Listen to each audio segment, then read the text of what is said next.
दिल्ली में एक आदमी होता है जिसका अच्छा खासा कपड़ों का बिजनेस होता है और उसका एक बड़ा लड़का होता है और वह सब कुछ अपने बिजनेस को अपने लड़के के कंधे पे थोप देता है। धीरे धीरे उसका लड़का बिजनेस संभालने लग जाता है। एक दिन ऐसा होता है कि वह अपने लड़के को कपड़ों के चक्कर में काम के सिलसिले में अपने लड़कों को सूरत भेजता है। मॉल के चक्कर में उसका लड़का सूरत जाता है, वहाँ पर उसकी एक लड़के से मुलाकात होती है जो कि लड़का एक अच्छा बिजनेसमैन होता है और जो लड़का होता है बहुत ही अय्याश किस्म का होता है। लड़कियों को बुलाना, नशीले पदार्थों का भी वह सेवन करता है। उसके साथ उसकी दोस्ती हो जाती है। एक दिन ऐसा होता है वह कहीं रूम ले लेते हैं और जो लड़का होता है वो अपने रूम में सोने के लिए जाता है और दूसरा जो लड़का होता है उससे कहता है कि यहाँ पर एक नई इस रूम में इस होटल में एक नई लड़की आई है, क्या तुम उससे मिलना चाहोगे? जो लड़का होता है वो साफ मना कर देता है। फिर वो जाकर सोने लग जाता है। सोने के बाद उसके मन में विचार चलते रहते हैं कि मेरे लाइफ में हर चीज़ मैंने कर रखी है, मैं हर जगह घूम रखा हूँ, कॉलेज मैंने कर रखा है, सब उसके दिमाग में अलग अलग विचार घूमते रहते हैं। फिर वो उस लड़की के बारे में सोचने लग जाता है कि मैं भी इस लड़की से एक बार मिल लेता हूँ। ये उसके माइंड में विचार, उसके दिमाग में विचार चलते रहते हैं। फिर वो उस लड़के से दोबारा कांटेक्ट करता है, कहता है कि तुम इस लड़की को बुला लो। तो उस लड़की को बुला लेता है, उन दोनों की मुलाकात कराता है। फिर जो लड़का होता है लड़की को बुलाया था जिसने, वह रूम से बाहर चला जाता है। और जो लड़का होता है रूम में एक वो लड़का एक वो लड़की और रूम में और कोई नहीं होता है।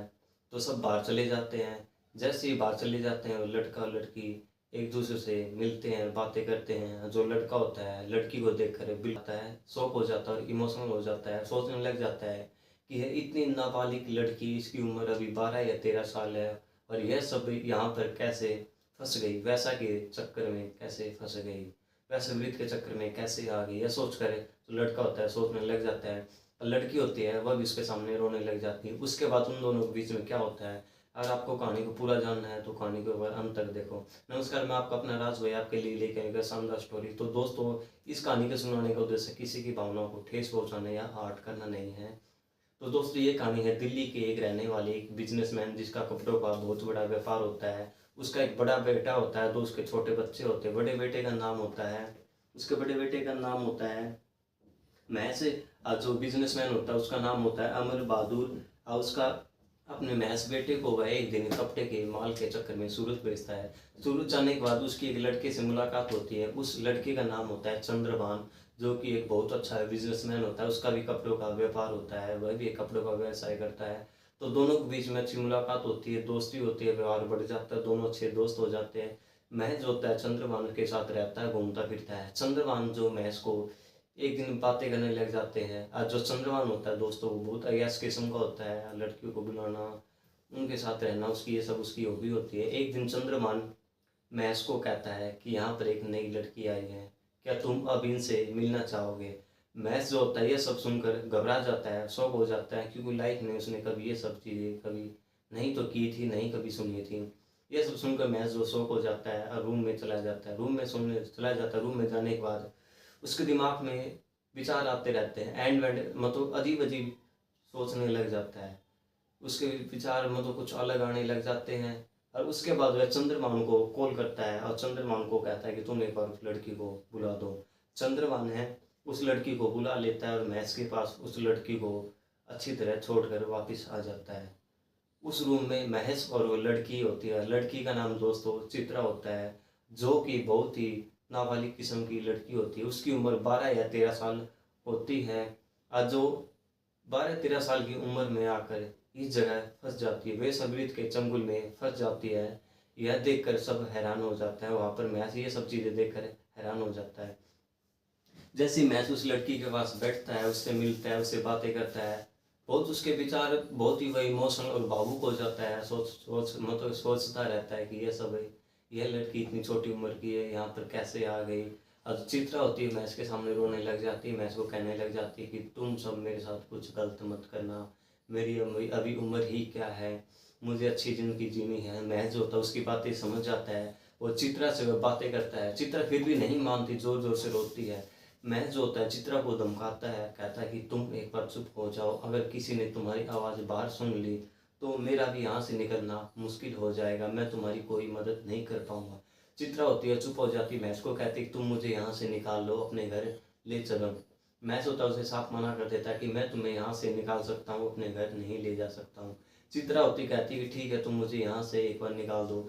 महज जो होता है वह कुछ टाइम तक 10-15 मिनट तक वह यह सब सोचने लग जाता है कि मैं इसको यहाँ से कैसे निकालूं। फिर महज जो होता है बाहर जाकर देखता है, रूम के बाहर कोई नहीं होता है। चित्रा को आकर कहता है कि अभी रूम के बाहर कोई नहीं है, तुम यहाँ से फौरन भाग जाओ और यहाँ से निकल जाओ।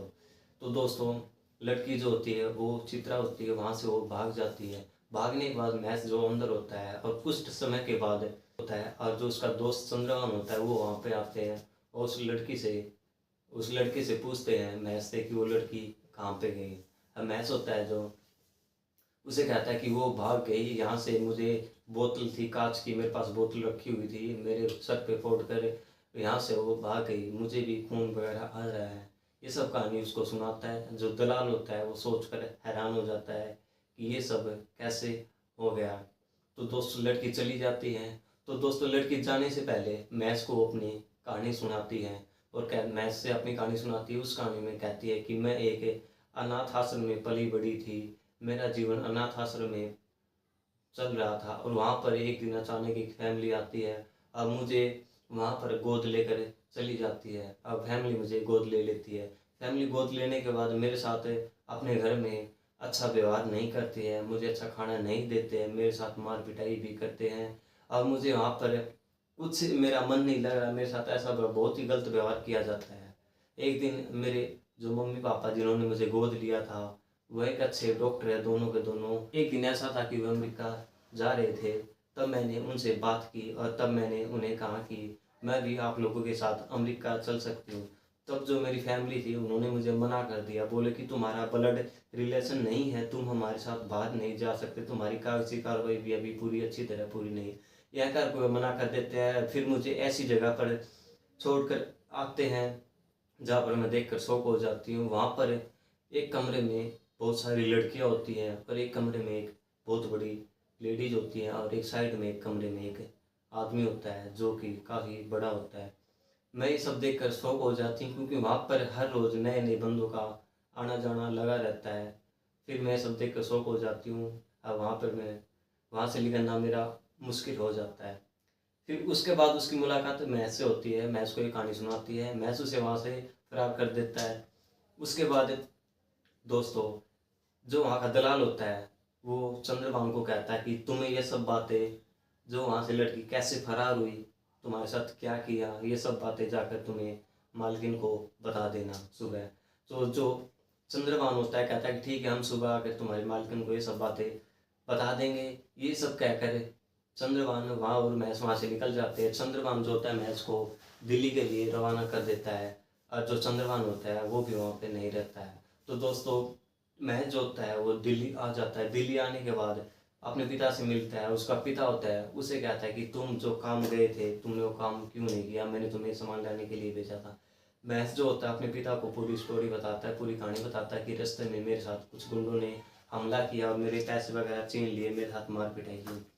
यह स्टोरी उसे सुनाता है। उसका पिता होता है इस बात को मान लेता है और कहता है कि कोई नहीं, और उन लोगों के आगे की लाइफ है नॉर्मल जीवन जीने लगते हैं। एक दिन ऐसा होता है कि सूरज से वो मालकिन और वो जो दलाल है और वो चंद्रभान तीनों महज की दुकान पे आ जाते हैं। आने के बाद महज का जो पिता होता है उससे मिलते हैं और ये सब बातें उसे बताते हैं। महज का पिता जो होता है महज से आके मिलता है, महज से पूछने लग जाता है क्या ये सब सच है। महज जो होता है पूरी स्टोरी बताता है। ये सब सुनने के बाद उसके पिता घबरा जाते हैं, शौक हो जाते हैं, मेरे समाज में क्या इज्जत रहेगी। क्योंकि जैसे कि उसके पिता को, अमर बहादुर को कुछ पता नहीं था कि लड़की को उसने मदद की है या क्या किया, इसके बारे में उसके पिता को कुछ नहीं पता था।